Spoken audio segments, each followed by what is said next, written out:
Welcome to the Culture Curators podcast. We're here to share insight, information, and resources to help you become a more effective salon business owner. Hey everyone, welcome back. Today we have a great topic and it's all around clarity in your culture. And I think one of the first things is we need to define what culture is. And how do we know if we have clarity around it? How do we know if our team has clarity around it? How do we know if our culture is great or if it's lacking? Yeah. Your culture it's like the lifeblood of the business in a lot of ways. It's the energy, it's the feeling, it's the standards, the principles, the values that your business stands on. And it is the operational procedures and structure that happens within an organization. So when I think about culture, I always kind of go to sports. Great teams have great culture, right? So you always heard about, now I'm not a fan, don't get it twisted, but the Patriots, right? I'm from New York, so I'm a Giant fan, but the Patriots culture, right? If you are an NBA fan, the Heat culture, Miami Heat or San Antonio Spurs, Yankees in New York, these things, they're synonymous. These teams are synonymous with great cultures. And what is also a common thread in a great culture is clarity. Yeah, absolutely. So I'm really curious because I don't follow those teams. What is it about those teams that make it a great culture? It's actually really interesting because if you are a football fan and you just saw that Bill Belichick just retired, all of his former players, came out and talked a lot about what that culture was about. And a lot of times a great culture involves discipline, and not just discipline as far as, like getting in trouble or consequences. I mean, just discipline, like in your work ethic, in a standard. There's a standard, a level of expectation that's very high. It's a high bar that's set. And using the Patriots as that example, a lot of times during it, you don't love it, right? It's hard. It's challenging. It pushes you. But it pushes you to your greatest potential. And that's what so many of those players were talking about, how they would have never been able to be the best version of themselves without that. And that even though that at times it felt cumbersome, they look back on it with great value. And I think that's a really important thing to keep in mind as a leader and as an owner, that it's not gonna always be valued at that moment. And that's gonna push you sometimes to question if you should conform or if you're being too strict or certain things. And you do have to ask those things to make sure that you're not. You don't want a militant culture. That's not going to work either. But a culture that is healthy and a culture that has clarity, everyone understands their roles.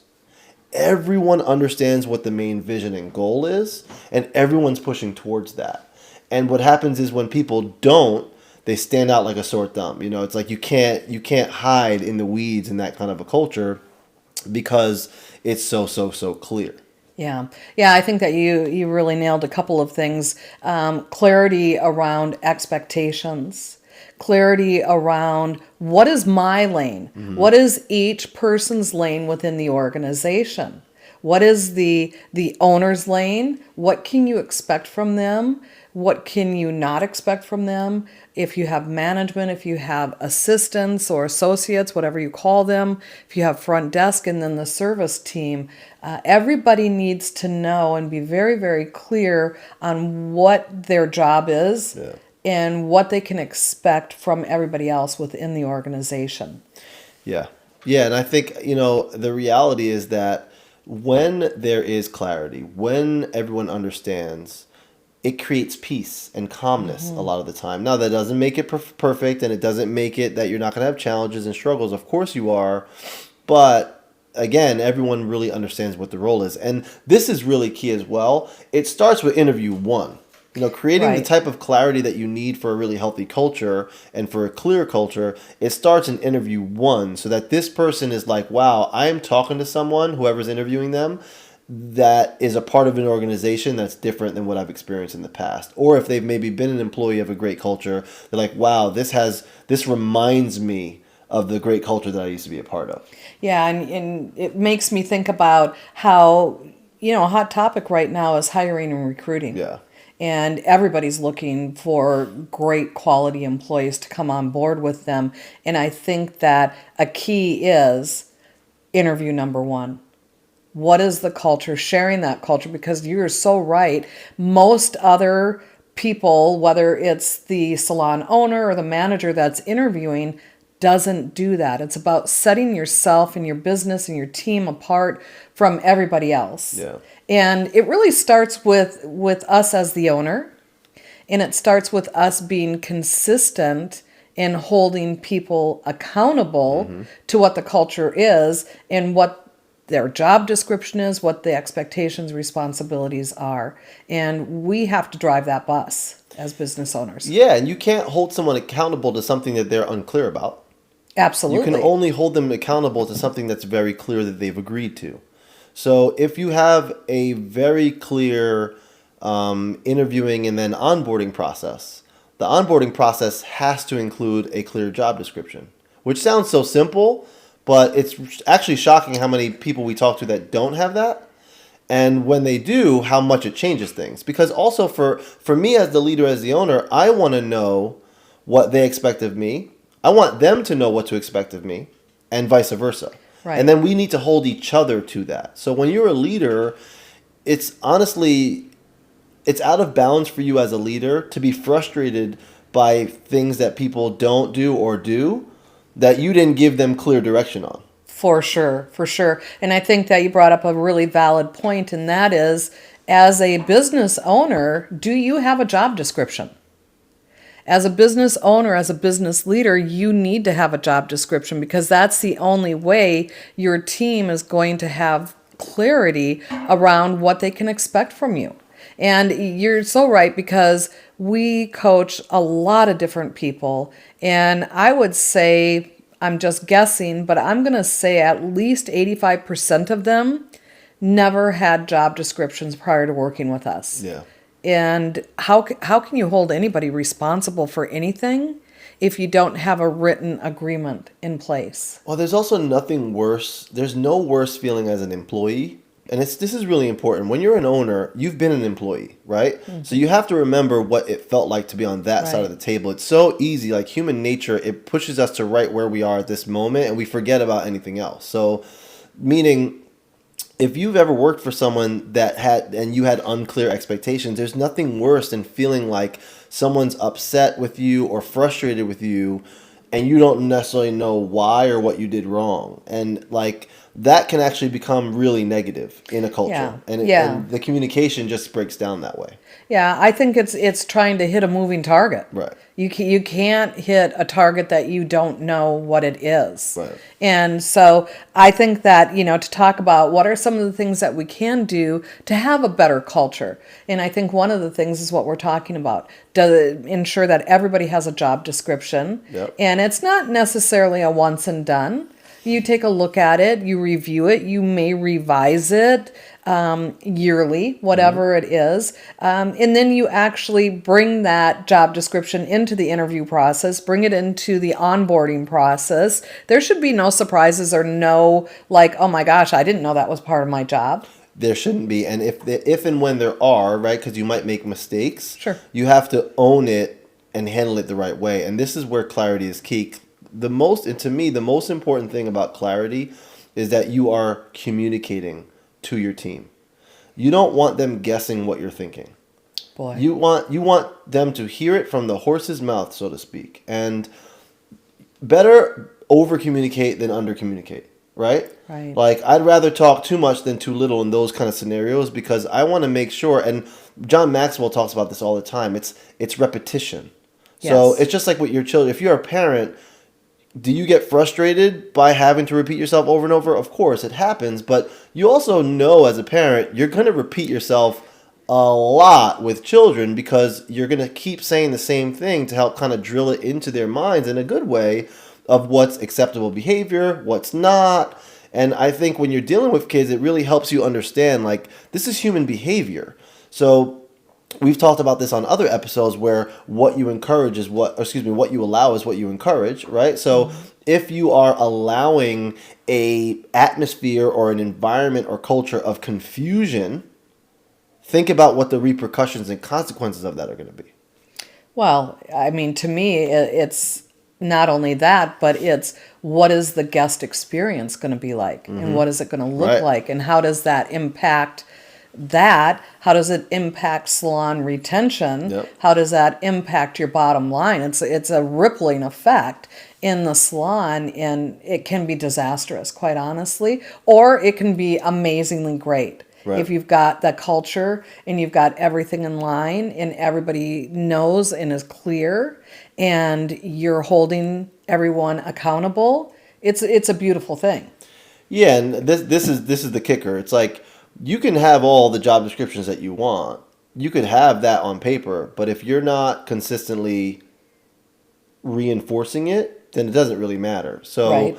the reality is that you have to own when people are kind of falling out of line with the protocol, maybe stepping out of bounds with certain things, doing things that aren't in line with the clarity that you have created. And if you've owned a salon for a really long time and you haven't had those things, well, then what we typically recommend or what we coach a lot of our clients to do is create a reset. And Right. I've done that in my own business multiple times. I think it's a really great thing to do consistently, like even once a year, where sometimes it's a refreshing of, the standards, but a lot of times it's also when you refresh, you kind of reset also. So there might be some things that have changed, some things that you've added or taken away.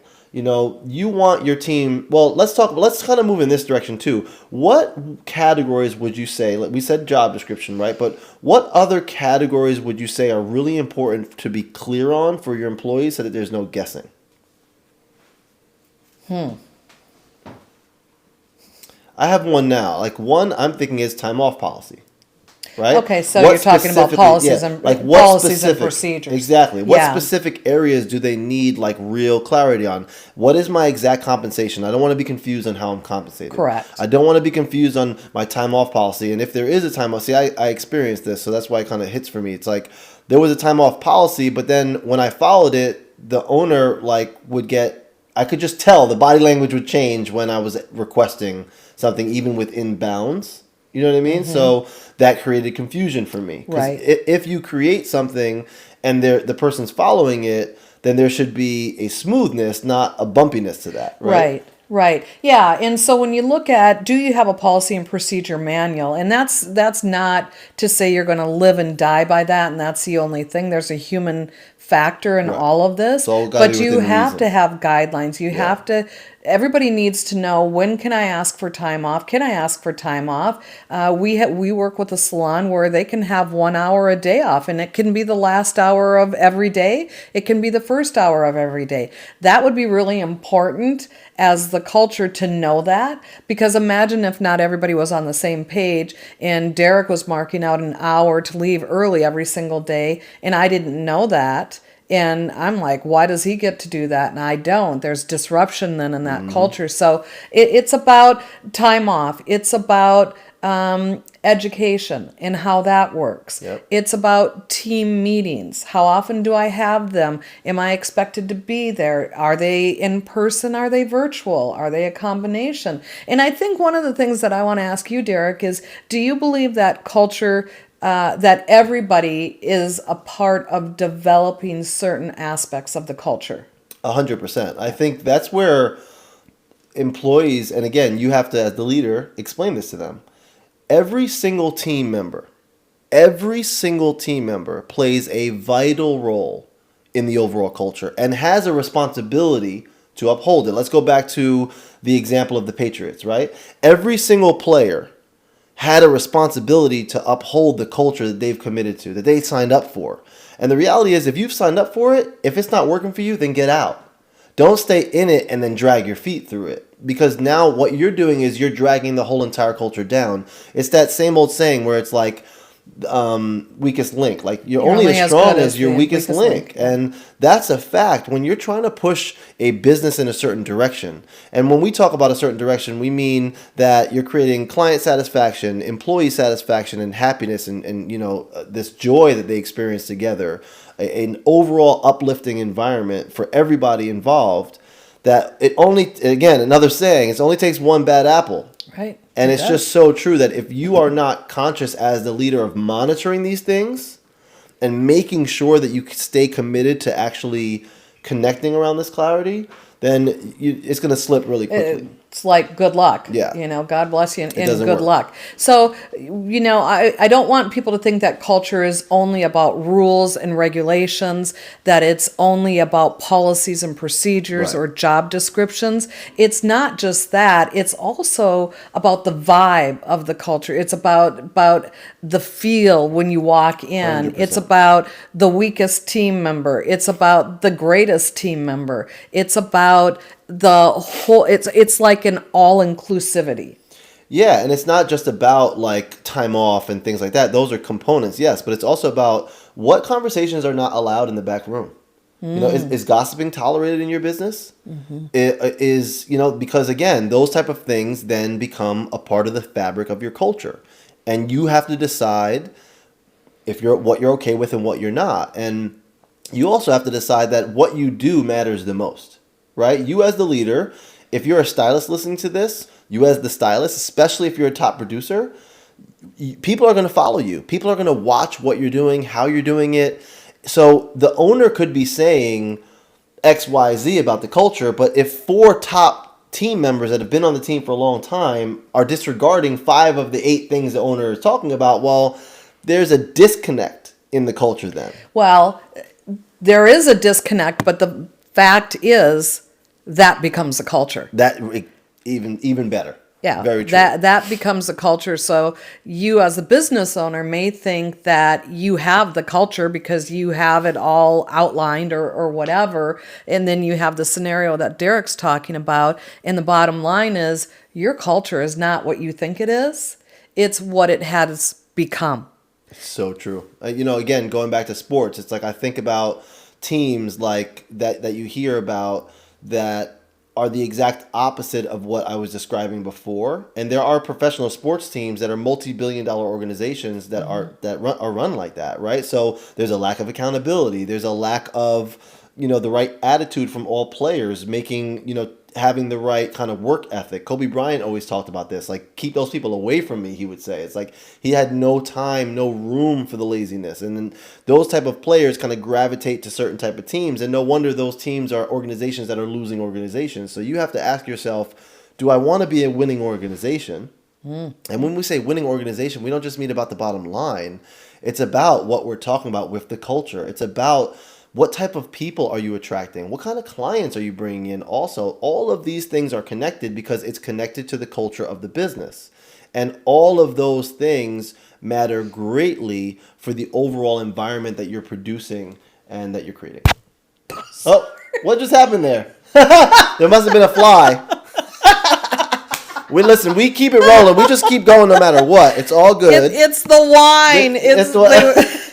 The bug wants a little sip of the wine. That's hilarious. We're not going to edit that out. We're keeping that in for sure.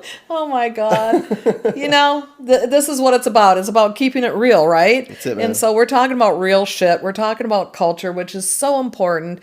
And Coming to my side now, I think. I just saw it. Oh, that was very good, Derek. But you know what? What we're doing right now, that's our culture.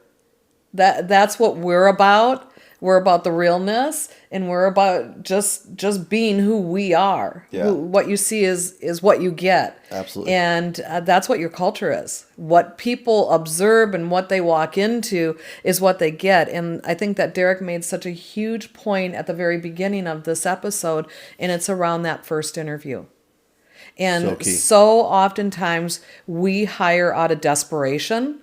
Because hiring and recruiting is, we know it's really, really difficult. It's more difficult perhaps now than it used to be. I don't know. The verdict's still out on that one. But because we're desperate, we tend to forego certain things. And in foregoing certain things, we start to tamper with our culture. And it's a very dangerous spot to be. And because if you skip the steps of your protocol, you're defining a new culture. And that's really dangerous, right? So if you talk about consistency in experience for employees and you want a consistent dynamic for employees, you have to think about, what does the interview process look like? Is that consistent across the board with everybody? Are you asking the same questions? Are they getting the same experience? And then if and when they're hired, what does the onboarding process look like? Is the onboarding process where it's like you have almost like a list of FAQs, Right. and everything is answered for them. Every question that they could possibly have is answered for them. And many, many times if I'm interviewing, I'll ask, like, is there anything that you have that you need more clarity around? And they're like, wow, I might have some questions as I kind of digest Right. all of this, but Yeah. right now it feels like you've answered everything on the front end. And you really, really want to think about that because, again, you're setting the tone for the type of experience that this person is going to have with you as a business owner and as a leader. You're setting the dynamic of the whole relationship together. And you're also letting them know that you're letting them know what type of culture you're bringing them into. Well, that's what I was going to say is that they feel what that culture is from the beginning, Right. and how we always talk about exceeding our clients' expectations. Right. What it would be possible if you started exceeding your new team members' expectations. Isn't that a thought? Yeah. So we that's encourage when you. culture becomes a beautiful thing. Absolutely. And we encourage you to really, really take a look at the clarity that's either lacking in the culture or that's there, and help to really continue to identify and maximize the type of clarity that you create for your team, because that's the way that you're going to get just great, great, great people that are happy to come to work, that you can enjoy, that they can enjoy you. And again, you create that sense of calmness because there's a lack of confusion. Yeah. I hope that this episode brought some thoughts to your mind, I have to think about that, some clarity around what culture is not. And I hope that you really take all of this and you take a hard look at your culture, find out what's working, continue to do that, and find out what you may need to tweak and or improve to make it an even better culture. Absolutely. Thanks, guys. Thanks so much for listening. We will see you on the next episode. Thank you for tuning in to this episode of the Culture Curators podcast. Please like, comment, follow, and subscribe.